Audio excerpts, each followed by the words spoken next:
Cubic polynomial का factor कैसे करते हैं, इसका प्रोसेस देखो। अब जैसे कल क्यूबिक पॉलिनोमियल का फैक्टर करने के लिए 2 क्वेश्चन लिए थे, तो उसमें हम डायरेक्ट कॉमन ले लिए तो फैक्टर हो गया था। यहाँ डायरेक्ट कॉमन लेने की कोशिश करते हैं तो एस स्क्वायर दोनों में दिख रहा है कि नहीं, एस स्क्वायर कॉमन लेंगे तो बचेगा एस माइनस 3। अब इससे क्या कॉमन लें, तो इससे कॉमन कुछ नहीं हो सकता, माइनस बाहर कॉमन होगा -1, तो 9s + 5 आएगा। तो यहाँ कॉमन लेने के बाद देखो 9s + 5 है, यहाँ कॉमन लेने के बाद s माइनस 3 था, ठीक है। तो कल हम यहाँ कॉमन लिए थे तो जो यहाँ बचा है वही यहाँ बच गया था, संयोग बस, ठीक है। लेकिन ये क्वेश्चन ऐसा नहीं है कि कॉमन लेने से जो s माइनस 3 यहाँ बचा है तो यहाँ भी s माइनस 3 हो, इसका मतलब इस तरीके से इसको नहीं कर सकते, ठीक है।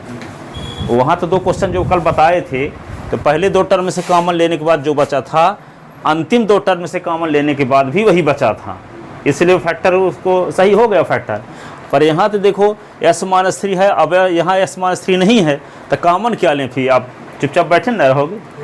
जब दोनों में s माइनस 3 है, यहाँ भी है, यहाँ भी s माइनस 3 होता तब ना s माइनस 3 कॉमन लेते। अब 9s + 5 तो यहाँ भी यदि 9s + 5 होता तब कॉमन ले सकते थे। अब इसमें अलग है, इसमें अलग है, तो कॉमन ही नहीं लिया जा सकता। इसका मतलब इस तरीके से इसका फैक्टर नहीं किया जा सकता, ठीक है। तो कैसे किया जाएगा, देखो एक अलग तरीका अब इसका है, जब ऐसे फैक्टर नहीं हो सकता तो पहले इस पॉलिनोमियल, क्यूबिक पॉलिनोमियल है, क्या है क्यूबिक पॉलिनोमियल। तो क्यूबिक पॉलिनोमियल के 3 जीरोज होते हैं, क्वाड्रेटिक के 2 जीरोज होते हैं, लीनियर के 1 जीरो होता है। तो क्यूबिक पॉलिनोमियल का जीरोज आपको फाइंड करना पड़ेगा, 1 ठो कम से कम, ठीक है। तब 8 जीरोज फाइंड करने का तरीका क्या है, एस क्यूब को पहले कौन नंबर है यहाँ 1, और यहाँ कांस्टेंट टर्म क्या है -5, तो 1 और -5 को मल्टीप्लाई कर दो तो -5 आ गया। ये पता -5 किससे किससे कट सकता है, 1 से भी, -1 से भी, 5 से भी और -5 से। इन 4 वैल्यू में से कोई एक वैल्यू कम से कम ऐसी होगी जिसको यहाँ s के स्थान पर रख दोगे तो ये 0 हो जाएगा, उसी को हमको ढूंढना है। इन 4 वैल्यू में से कौन सी वैल्यू s के स्थान पे हम रख दें कि इसको सॉल्व करने से आंसर 0 आए, और जिसको रखने से 0 आंसर आ जाएगा वही क्या होगा, एक 0 हो जाएगा इस पॉलिनोमियल का। पॉलिनोमियल के जीरोज क्या है, क्या डेफिनेशन बताए थे, एस वेरिएबल की वह वैल्यू जिसके करेस्पॉन्डिंग पॉलिनोमियल की वैल्यू 0 हो जाए। तब ये पता लगाते हैं कि इन 4 वैल्यू में से कौन सी वैल्यू रखने से इसका आंसर 0 आएगा, ठीक है। तो यहाँ पे देखते हैं यदि 1 रखेंगे तो 1 का क्यूब 1 होता है, और यहाँ -3 -9 -5, तो 3 और 9 क्या होगा 12, 12 और 5 क्या होगा 12 5 17, तो -17 और ये 1, तो -17 और +1 तो -16 आ जाएगा, 0 आने का चांस नहीं है। 1 रखने से 0 आने का चांस नहीं है। तो -1 रख के देखते हैं, तो -1 जब रखेंगे तो -9 × -1 तो +9 बन जाएगा, और -1 यहाँ रखेंगे तो -1 का क्यूब भी -1, ठीक है। तो -1 और यहाँ -3 और -5, तो -1 -3 -5 क्या होगा, -1 -3 तो -4, -4 और -5 तो -9, तो -9 और +9 क्या होगा 0। तो s = -1 रखने से इसका मान क्या हो जाएगा 0।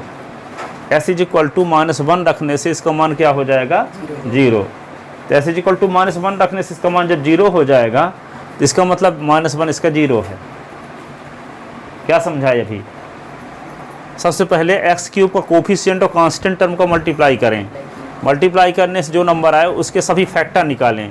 तो -5 1 से भी कट सकता है, -5 -1 से भी कट सकता है, -5 5 से भी कट सकता है, -5 -5 से भी कट सकता है। तो 1 है 1 और 5 है लिखते, ठीक है। अब देखो तो क्या हुआ, इन किससे किससे कट सकते हैं, 4 नंबर से कट सकते हैं ना। तो 4 नंबर में से कोई एक वैल्यू ऐसी होगी जिसको s के स्थान पे रख देंगे तो 0 हो जाएगा। तो इसमें -1 रखने से 0 आ रहा है, तो s = जब -1 रखेंगे तो 0 आ जाएगा। तो -1 इसका क्या होगा, इस पॉलिनोमियल का एक 0 हो जाएगा। तो -1 जब एक 0 होगा तो -1 को इधर ले आएंगे तो s + 1 एक फैक्टर होगा, s + 1 क्या होगा एक फैक्टर। अब s + 1 में किसका मल्टीप्लाई कर दें कि ये आ जाए, तो कोई आपसे कहे कि 10 में किसका मल्टीप्लाई कर दें कि 50 आ जाए, तो क्या करोगे 5 का, ठीक है। तो 5 पाए कहाँ से आप, तो कहोगे हम 50 में 10 का भाग देंगे तब पाएंगे, 10 5 जा 50 है ना।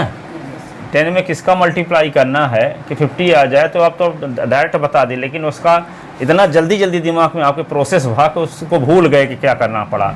वैसे भी जाए 10 50 50, पर उसका पूछा जाए कि वो आया कहाँ से, तो कहोगे 50 को 10 से डिवाइड करेंगे तब आएगा 5। तो 50 को 10 से जब डिवाइड करेंगे तब 5 आएगा।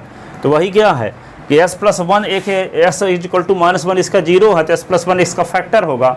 अब सुनो, अब s+1 में किसका मल्टीप्लाई करें, s+1 में किस पॉलिनोमियल का मल्टीप्लाई करें कि रिजल्ट क्या आए, ये s³ -3x² -9s -5 आए।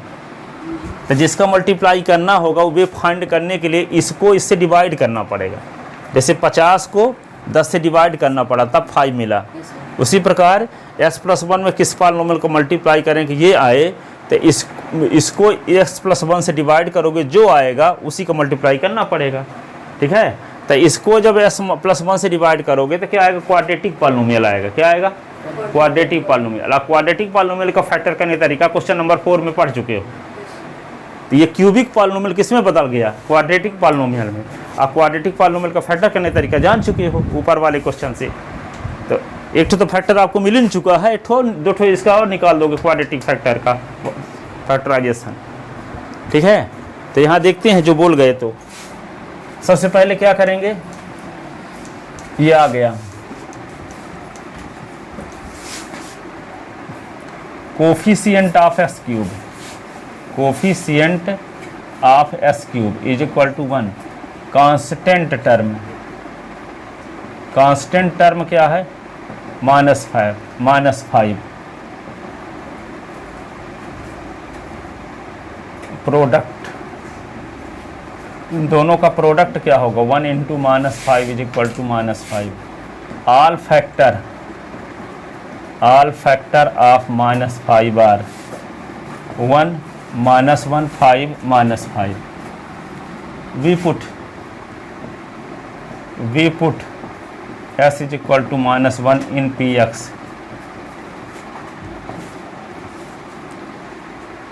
then px, तो क्या होगा, ps = s³ 3x² -9s -5। ps के स्थान पे माइनस हो, s के स्थान पे 1 रखो, s के स्थान पे -1 रखो। -1 का क्यूब -3 × -1 का स्क्वायर 9 × -1 -5 p -1 -1 का क्यूब तो -1 × -1 × -1 -1 × -1 9 -5।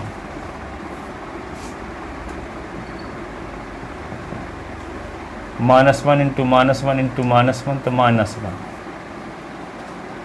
और ये -3 का मल्टीप्लाई -1 के साथ तो +3, और +3 का -1 के साथ तो -3 +9, और ये -5 p -1 तो -1 -3 -4 -4 और -5 तो -9 +9, तो p -1 = 0 हो गया। -1 रखने से 0 आंसर आ रहा है, तो इसका मतलब -1 0 होगा कि नहीं होगा। सो x = -1 is a 0 of px, 0 of px। तो यहाँ पे क्या लिख दोगे, s+1 is a factor of px for other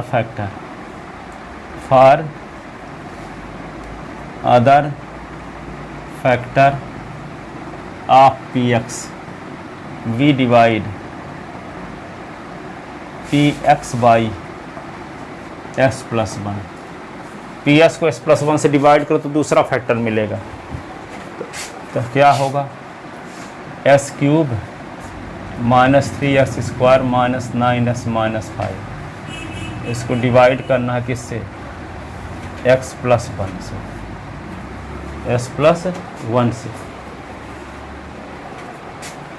अब s में किसका मल्टीप्लाई कर दें, s की पावर 1 है, तो s की पावर 1 में किसका मल्टीप्लाई कर दें कि s की पावर 3 आ जाए। s की पावर 1 है, देखो s की पावर 1 में किसका मल्टीप्लाई कर दें कि s की पावर 3 आ जाए तो एस की पावर 2 का ना, क्योंकि बेस सेम होने पर पावर जुड़ती है। एस की पावर 1 इंटू एस की पावर 2 तो एस की पावर 1 प्लस 2 तो एस की पावर 3 आ जाएगा। तो जैसे आपको है 100 दिया है और आपके पास 25 है, तो 25 में किसका पहाड़ा पढ़ें कि 100 आ जाए? 4 का, 4 ना, तो फिर 4 का मल्टीप्लाई करके यहाँ लिखते हैं, फिर सपरेट भी करते हैं। तो अब यहाँ पे एस की पावर 1 है तो किसका मल्टीप्लाई करेंगे? एस की पावर 3 आए तो एस स्क्वायर का, किसका? एक्स स्क्वायर का। तो ये एक्स स्क्वायर का मल्टीप्लाई दोनों के साथ करना पड़ेगा। तो एस स्क्वायर का एस के साथ तो क्या आएगा? S cube. अब एक्स स्क्वायर का 1 के साथ तो क्या आएगा? S square. अब सपरेट करेंगे तो यहाँ प्लस है तो क्या हो जाएगा? माइनस, यहाँ प्लस है तो क्या हो जाएगा? माइनस। ये इससे कट गया। अब देखो -3x square minus x square, तो कितने एक्स स्क्वायर हो गए? 3x स्क्वायर कर्जा था, एक एक्स स्क्वायर और ले लिए, 4x स्क्वायर कर्जा हो गया। तो -4x स्क्वायर, -9x और -5। अब देखो यहाँ s के पहले कौन नंबर है?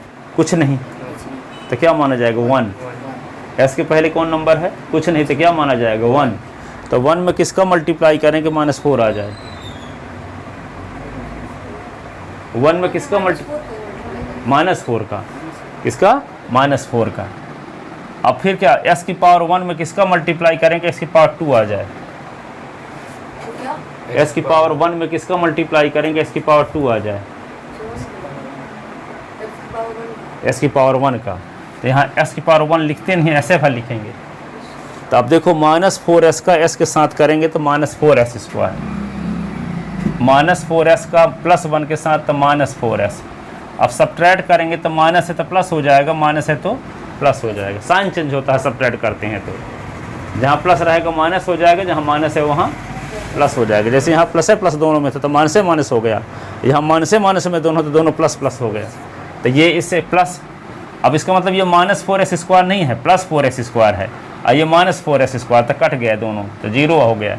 अब यहाँ 9s है और यहाँ +4s है, 9 रुपये कर्जा है, 4 रुपये जेब में है, -5x, -5x -5।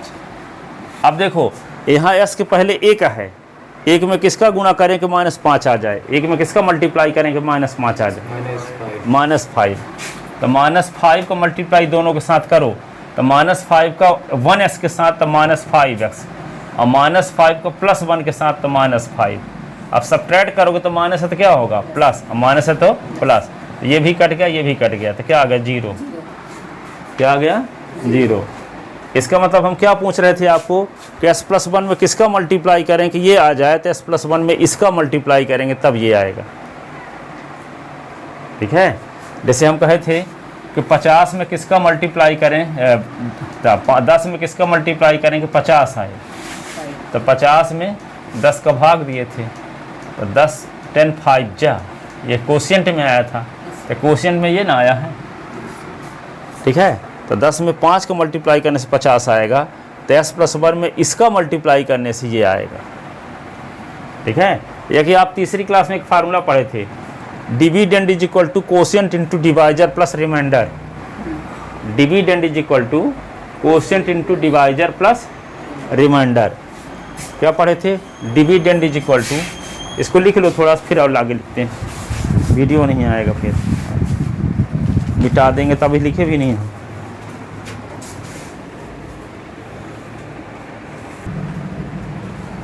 अब क्या करना पड़ेगा, क्या लिखना पड़ेगा? Dividend is equal to quotient into divisor plus remainder. ठीक है, जैसे आप लोग पढ़े थे जब बचपन में थे, 25 में 3 का भाग दोगे तो 3 8 3 8 जा 14, और रिमाइंडर क्या हुआ? 1। ठीक है, तो 25 को क्या लिख सकते हैं? 3 × 8 और +1, तो 8 3 जा 24 +1, तो ये इसको कहते हैं डिविडेंड, इसको कहते हैं कोशिएंट, इसको कहते हैं डिवाइजर, इसको कहते हैं रिमाइंडर। ठीक है, तो आप जानते क्या हो? डिविडेंड इज इक्वल टू, ये जानते थे, dividend is equal to quotient into divisor plus remainder. ठीक है, डिविडेंड इज इक्वल टू होता है quotient into divisor plus remainder. तो डिविडेंड ये है s³ minus 3s² minus 9s minus 5, ये डिविडेंड है। तो s³ minus 3s² minus 9s minus 5 ये डिविडेंड है। कोशिएंट यानी जो डिवाइड करने से जो आया है ये कोशिएंट कहलाएगा। तो कोशिएंट क्या है x² माइनस 4s माइनस 5। फिर डिवाइजर क्या है जिसका भाग दिए हैं यानी s+1। और रिमाइंडर यहाँ क्या आया है 0, रिमाइंडर क्या आया है 0। इसको क्या लिख सकते हैं s+1 को पहले लिख लो। अब ये क्या है x² माइनस 4x माइनस 5। अब इसका भी और फैक्टर हो सकता है। अब इसका फैक्टर करने का तरीका आपको जानते हैं, 4 नंबर क्वेश्चन पढ़े ना हो, क्वाड्रेटिक पॉलिनोमियल दिया हो तो उसका फैक्टर कैसे करते हैं। तो ये क्वाड्रेटिक पॉलिनोमियल है कि नहीं है। तो इसका फैक्टर करने का तरीका ये बताए थे कि x² का जो कोफिशिएंट है और जो कांस्टेंट टर्म है उसको मल्टीप्लाई करते हैं। तो मल्टीप्लाई कर लो, क्या आएगा 1 × -5 तो -5, और -5 के 2 फैक्टर करो तो -5 के 2 फैक्टर होगा -5 × 1। तो -5 और 1 को जोड़ोगे तो -4 नहीं आएगा, -4 यहाँ है भी कि नहीं। तो इसको क्या लिख दोगे s+1। अब यहाँ s² लिखोगे, जहाँ -4s है वहाँ क्या लिखोगे -5s + 1x, -5s + 1x -5। अब ये क्या हुआ s+1। इन दोनों से कुछ कॉमन, इन दोनों से कुछ कॉमन, तो s कॉमन लेंगे तो s-5, 1 कॉमन लेंगे तो s-5 ऐसे। अब क्या करोगे s+1।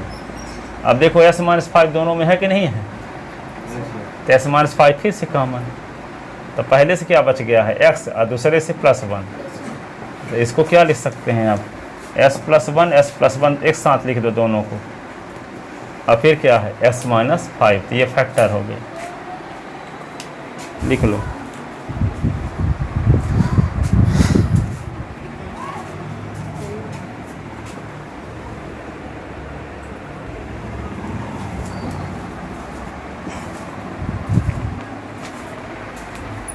क्या करते हैं सबसे पहले मुख्य समाचार एक बार फिर, ठीक है। x³ का कोफिशिएंट का मल्टीप्लाई कांस्टेंट टर्म के साथ करते हैं, पहला काम यही ना। तो 1 का मल्टीप्लाई -5 के साथ कर दिए तो -5 आया। -5 के ऑल फैक्टर निकालेंगे, -5 किससे किससे कट सकता है, तो 1 से -1 से 5 से -5 से। इन चारों वैल्यू में से कोई वैल्यू ऐसी होगी जिसको s के स्थान पर रख देंगे तो 0 हो जाएगा। पता करने से हमको पता चला कि s = -1 रखने से 0 आएगा। -1 रखे तो 0 आया था। जब s = -1 रखने 0 आया तो s = -1 एक क्या होगा 0। तो -1 को लेफ्ट साइड में लाओगे तो +1 हो जाएगा। तो s+1 क्या होगा एक फैक्टर। और जब s+1 एक फैक्टर होगा तो s+1 में किसका मल्टीप्लाई करें कि ये आ जाए। तो किसका मल्टीप्लाई करें, आपको हम तरियामी तो नहीं है, इसलिए क्या करना पड़ेगा s+1 से डिवाइड करना पड़ा इसको। तो ये पता लग गया कि किसका मल्टीप्लाई करें s+1 में कि ये आ जाए। तो इसका मतलब इसका मल्टीप्लाई करें, इसलिए हम क्या फिर लिखे dividend = quotient × divisor plus remainder. तो डिविडेंड तो ये है जिसका भाग दिए हैं, जिसमें भाग दिए हैं, ठीक है। अब यहाँ s+1 क्या है, इसका कोशेंट क्या है s² - 4s - 5, ये लिखा गया। डिवाइजर लिखा गया s+1, रिमाइंडर क्या आया है 0। अब ऐसी कंडीशन में क्या हो गया, ये क्यूबिक पॉलिनोमियल क्या है क्वाड्रेटिक पॉलिनोमियल के मल्टीप्लाई के फॉर्म में आ गया। लीनियर पॉलिनोमियल और क्वाड्रेटिक पॉलिनोमियल के मल्टीप्लाई के फॉर्म में आ गया। अब ये तो फैक्टर ऑलरेडी है, इसका और फैक्टर करना पड़ेगा, ठीक है, क्योंकि इसको ये तो क्वाड्रेटिक पॉलिनोमियल है, इसको बदलना क्या है लीनियर फैक्टर के मल्टीप्लिकेशन के रूप में। तो लीनियर फैक्टर के मल्टीप्लिकेशन के रूप में बदलने का कॉन्सेप्ट क्या बताए थे कि s² के कोफिशिएंट और कांस्टेंट टर्म को मल्टीप्लाई करते हैं। तो s² कोफिशिएंट क्या है यहाँ 1 का मल्टीप्लाई -5 के साथ तो -5 आया। और -5 के 2 फैक्टर करो तो -5 के 2 फैक्टर -5 × 1 होगा, 5 × -1 भी होगा, लेकिन -5 + 1 करने से ही -4 आएगा। 5 × -1 कर दें तो +4 आएगा, जबकि यहाँ -4 है, ठीक है। तो 5 का हम ये वाला फैक्टर ही करेंगे लेंगे, ठीक है। अब -4s के स्थान पे क्या लिख देंगे -5s + 1s, यही लिखा गया। अब दो पेयर बनाए, दो का एक पेयर ये बन गया, एक पेयर ये बन गया। इन दोनों से कुछ कॉमन लिए तो इन दोनों से कॉमन s ले सकते हैं। इन दोनों s कॉमन लेने से s-5 बचा, तो इससे भी कुछ कॉमन लो ताकि s-5 बचे। तो s-5 तो पहले से है, तो क्या कॉमन ले लें फॉर्मेलिटी के लिए 1, ठीक है। तो 1 कॉमन लिए तो s-5, अब s-5 दोनों में है, तो s-5 कॉमन लेंगे तो पहले से s बच गया, दूसरे से +1, तो s+1 बचा। अब s+1 को पहले लिख दे दोनों, और x-5 बाद, ये आ गया फैक्टर। ठीक है, क्या करते हैं सबसे पहले s³ के कोफिशिएंट और कांस्टेंट टर्म को मल्टीप्लाई करते हैं, फिर मल्टीप्लाई करने के बाद क्या करते हैं, उसके सभी फैक्टर ले लेते हैं। उन फैक्टर में से कोई एक फैक्टर ऐसा होगा जिसको पॉलिनोमियल में रख देने से 0 आ जाता है। तो कौन सा फैक्टर रखने से आया 0? -1 रखने से 0 आया। कैसे पता चला? अभी हम रख के देखे थे, है ना, -1 रख के देखे थे कि 0 आता है कि नहीं, 0 आ गया। तो s = जब -1 रखने से 0 आ गया तो क्या साबित हुआ कि s = -1 एक 0 है गिवन पॉलिनोमियल का। और जब s-1 0 है तो s+1 फैक्टर रहा होगा, -1 को इधर ले आएंगे तो s+1 उसका क्या होगा, एक फैक्टर होगा। और जब एक फैक्टर मिल गया, जैसे मान लो कोई आपसे कहे कि 18 का एक फैक्टर 6 है, तो दूसरा क्या होगा, तो 18 को 6 से डिवाइड करना पड़ेगा, तो 6 3 18, तो 3 आ गया। तो इसका मतलब 6 का दूसरा फैक्टर 3 होगा। 18 का एक फैक्टर यदि 6 है तो दूसरा क्या होगा, 3। ठीक है, 18 का एक फैक्टर 6 है तो दूसरा फैक्टर निकालने के लिए क्या करोगे, 18 को 6 से डिवाइड करना पड़ेगा, तो 6 3 जा 18 आएगा, 6 3 जा, तो दूसरा फैक्टर 3 हो गया 18 का। ठीक है, उसी प्रकार आपको ये इसका एक फैक्टर मिल गया s+1, तो दूसरा फैक्टर क्या होगा, तो दूसरा फैक्टर निकालने के लिए s+1 से डिवाइड करना पड़ेगा। इसको डिवाइड करने से जो कोशिएंट में आएगा वही दूसरा फैक्टर होगा।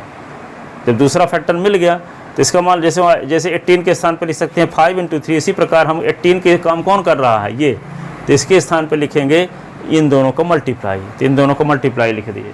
ठीक है, अब ये क्वाड्रेटिक पॉलिनोमियल है तो इसका और फैक्टर हो सकता है, तो यहाँ क्या करेंगे, s² कोफिशिएंट 1 है, कांस्टेंट टर्म -5, तो 1 और -5 को मल्टीप्लाई किए तो -5 आया, -5 के 2 फैक्टर करेंगे तो -5 × 1, और -5 × 1 है क्यों लिए, क्योंकि -5 और 1 को जोड़ने से -4 आता है, -4 मिडिल टर्म है। ठीक है, तो ये होगा x² -5s + x -5, s common ले लिए तो s-5, यहाँ 1 कॉमन लिए तो s-5, s-5 दोनों में है तो s-5 कॉमन लिए तो पहले से s बच गया, दूसरे से +1। अब s+1 को दोनों के साथ लिख दिया, s-5 को बाद, चाहे ऐसे भी लिखे रह सकते हो, ये भी सही है। ये क्या हो गया, एक फैक्टर। एक और क्वेश्चन देखते हैं इसी टाइप का, चौथा बता दिए थे, तीसरा देखो इसी का।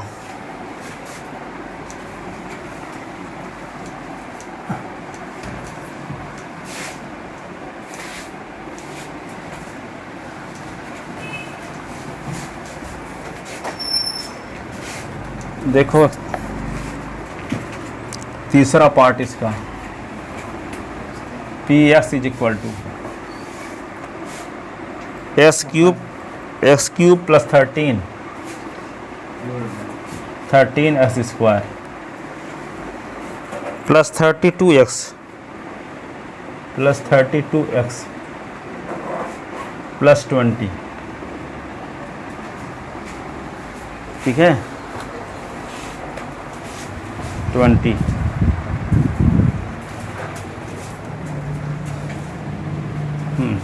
अब देखो क्या करना पड़ेगा, पहले s³ का कोफिशिएंट और कांस्टेंट टर्म का मल्टीप्लाई, तो क्या होगा, कोफिशिएंट ऑफ s³ = 1 और कांस्टेंट टर्म = 20, तो प्रोडक्ट, देयर प्रोडक्ट, इनका गुणनफल, तो 1 × 20 = 20। 20 किससे किससे कट सकता है, ऑल फैक्टर ऑफ 20। 20 के फैक्टर माइनस में भी लिखे जाएंगे, प्लस में भी। जैसे आप क्या पूछे थे, 5 होगा, तो 5 के फैक्टर 5 भी और -5 भी, 4 - 4, हाँ, और 10 - 10। तो 20 के फैक्टर क्या प्लस और माइनस दोनों में लिखे जाएंगे, माइनस से भी डिवाइड कर दोगे तो कट जाएगा। जैसे -5 से डिवाइड करोगे 20 को तो क्या आएगा, -5 से 5 4 जा तो -4 आ जाएगा, रिमाइंडर 0 हो ही जाएगा। कैसे, जैसे हम मान लो 20 है और यहाँ -5 से डिवाइड करना है, सुनो, तो -5 में किसका मल्टीप्लाई करेंगे 20 आ जाए, तो 4 जाता तो -20 हो जाएगा। तो 5 में किसका मल्टीप्लाई करें 20 आ जाए, तो -4 का, यही ना, -4 -5 को -4 के साथ तो माइनस माइनस प्लस हो जाएगा। तो यहाँ पे रिमाइंडर 0 हुआ कि नहीं हुआ? तो अर्थात 20 को -5 से डिवाइड करने से रिमाइंडर 0 आ गया, इसलिए -5 क्या होगा, फैक्टर होगा, भले ये प्लस में है। तो प्लस में है तो इसका कोई ज़रूरी नहीं है कि माइनस में इसका फैक्टर नहीं होगा, होगा, ठीक है। तो 20 की फैक्टर क्या होगा, एक भी होगा -1 भी होगा, 2 होगा -2 भी होगा, 4 होगा -4 भी होगा, 5 भी होगा -5 भी होगा, 10 होगा -10 भी होगा, 20 होगा -20 भी होगा। तो ऑल फैक्टर ऑफ 20 आर क्या लिखोगे, +-1 +-2 +-4 +-5 +-10 और +-20। +1 सब में होंगे, प्लस में भी होगा माइनस में भी होगा, 1 प्लस में भी होगा माइनस में भी होगा, 2 प्लस में भी होगा माइनस में भी होगा, 4 प्लस में भी होगा माइनस में भी होगा, 5 प्लस में भी होगा माइनस में भी होगा, 10 प्लस में भी होगा माइनस में भी होगा, 20 प्लस में भी होगा और माइनस में भी होगा, ऐसे भी लिख सकते हो, ठीक है। अब इनमें से कौन फैक्टर, देखो प्लस वाली कोई भी वैल्यू इसमें रखोगे तो सब ये इसका मान 0 आने के चांस ही नहीं है, सब पॉजिटिव रहेंगे तो कोई कटवे न करेगा, तो 0 आने के चांस नहीं है। इससे ये साबित हुआ कि जब सब प्लस में है तो कोई माइनस वाली वैल्यू रखने से 0 होने का चांस है। तो पहले हम चेक कर लेते हैं -1 रख के, -1 रखने से नहीं है तो -2 रख के चेक करेंगे, फिर -4 रख के चेक करेंगे, पर माइनस वाली वैल्यू ही रखना पड़ेगा, प्लस वाली रखें तो सब पॉजिटिव आ जाएंगे, तो 0 कहाँ आएगा, फिर प्लस माइनस में रहेंगे तब ना 0 आने का चांस रहेगा। तो प्लस वाली वैल्यू यदि रखेंगे तो इसका मतलब सब पॉजिटिव रहेंगे, तो कटवे न करेगा कोई, तो माइनस वाली वैल्यू रखते हैं, तो यहाँ पे p-1 रखते हैं, तो यहाँ पे क्या होगा, -1 का क्यूब, 13 × -1 का स्क्वायर, 32 × -1 और +20, तो -1 का क्यूब -1 × -1 × -1 13 × -1 × -1 32 × -1 +20, अब -1 का मल्टीप्लाई 3 बार तो -1, 13 का मल्टीप्लाई -1 के साथ तो -13 -13 का -1 के साथ तो +13, 32 का मल्टीप्लाई -1 के साथ तो -32 +20। अब देखो 13 और 20 33 और -32 और -1 तो -33, तो ये क्या होगा, ये -1 और -32 तो -33 और 13 और 20 तो +33, तो 0 नहीं हो गया। इसका मतलब -1 0 है px का, क्यूबिक पॉलिनोमियल का 0 है, क्योंकि इसको सॉल्व करने से 0 आ रहा है। सो x = -1 is a 0 of px, तो क्या होगा, s + 1 is factor of px, factor of px, s + 1 is factor of px। अब अदर फैक्टर निकालना है कि s + 1 में किसका मल्टीप्लाई कर दें कि ये आ जाए, तो डिवाइड करना पड़ेगा इसको s + 1 से, ठीक है। डिवाइड करना जरूरी है सर, तो डिवाइड नहीं कर तो आया फैक्टर कहाँ से लिख दोगे, इसके लिए तो रिमाइंडर थ्योरम है नहीं कि डिवाइड ना करके आप कोई दूसरा कॉन्सेप्ट लगा दो दूसरा फैक्टर तो लगाने पड़ेगा, तो दूसरा फैक्टर बिना डिवाइड किया आएगा कैसे?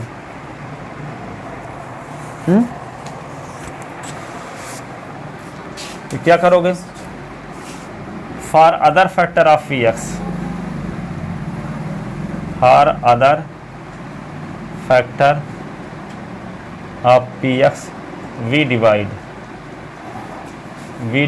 px बाई s + 1, px को s + 1 से डिवाइड करो, तो px को लिखते हैं क्या, अरे 3 तो डिवाइड है तो पढ़ लेना, क्या दिक्कत है, प्रैक्टिस करो, एक शुरू से लास्ट तक 4-5 बार देखो, एक बार लिखो देख के, फिर 4-5 बार देखो, एक बार फिर से लिखो, फिर 4-5 बार देखो, एक बार फिर से लिखो, सब समझ में भी आ जाएगा, कहाँ डिवाइड सब कुछ कैसे कैसे डिवाइड करते हैं।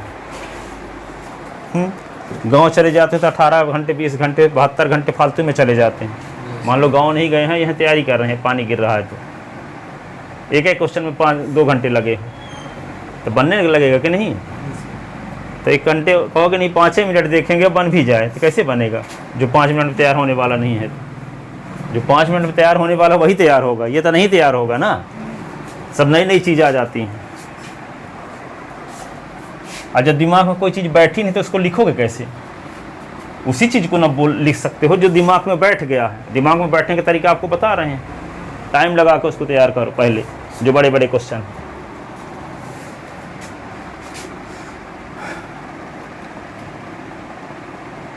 अब एस प्लस वन, एस में किसका मल्टीप्लाई करें कि एस क्यूब आ जाए? हैं?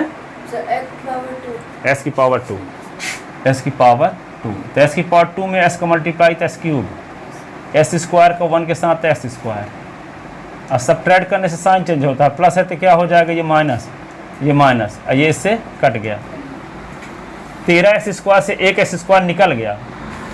अब इस वाले साइन की वैल्यू होगी, मान कर चलो कि माइनस एस स्क्वायर है, प्लस एस स्क्वायर भूल जाओ, सब्ट्रैक्ट करें हैं ना, तो सब्ट्रैक्ट करने से साइन चेंज हो जाता है, तो प्लस वाला माइनस आ गया।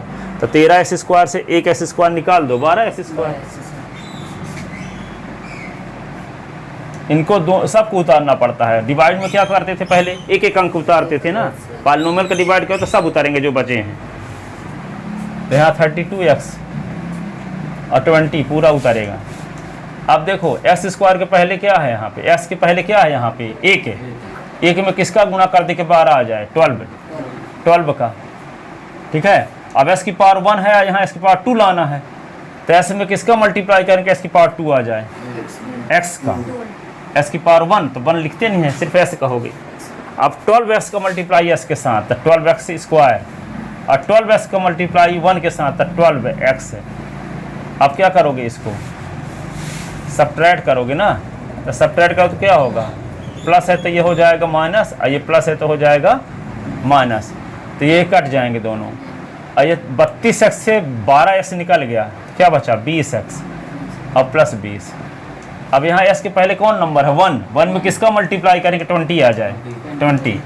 तो 20 का मल्टीप्लाई दोनों के साथ करके यहाँ लिख दो, 20 1 जा 20x, और ये 20। अब सब्ट्रैक्ट करोगे तो ये प्लस में है तो माइनस, और प्लस में है तो ये इससे कट गया, ये इससे कट गया, 0 रिमाइंडर आ गया। रिमाइंडर क्या आ गया? 0। अब क्या लिखोगे? Dividend is equal to quotient into divisor plus remainder. Dividend is equal to quotient into divisor plus remainder. तो डिविडेंड क्या है? S cube 13x square 32x plus 20। Quotient क्या है? X square plus 12x plus 20। Divisor क्या है? s plus 1। Reminder क्या है? 0। ठीक है। अब इसका फैक्टर कैसे करोगे? देखो एस स्क्वायर का कोफिशिएंट 1 है, कांस्टेंट टर्म 20, तो 1 का मल्टीप्लाई 20 के साथ 20 ना आएगा। 20 के 2 फैक्टर करोगे, दोनों को जोड़ने से 12 आए। बताओ 20 के 2 फैक्टर।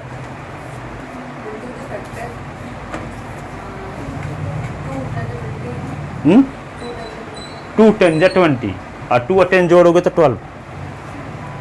2 10 जा 12 और 2 और 10 को जोड़ोगे तो 12। तो इसी को लेंगे। 4 इंटू 5 करो तो 20 आ गया, लेकिन 4 और 5 को जोड़ तो 12 कहाँ आएगा? तो क्या करें? 2 और 10 लें, है ना। तो क्या लिख दोगे यहाँ पे? X square plus 2x plus 10x plus 20 ऐसे, और यहाँ पे s प्लस 1। अब इन दोनों से कुछ कॉमन, इन दोनों से कुछ कॉमन, तो s कॉमन लेंगे तो s प्लस 2, इससे 10 कॉमन लेंगे तो s प्लस 2 ऐसे। और ये s प्लस 1 पहले से था, अब s प्लस 2 फिर से दोनों में है, तो s प्लस 2 फिर से कॉमन लिए, तो पहले से बचा s, दूसरे से 10।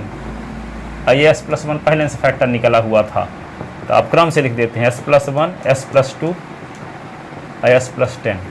ये हो गया फैक्टर।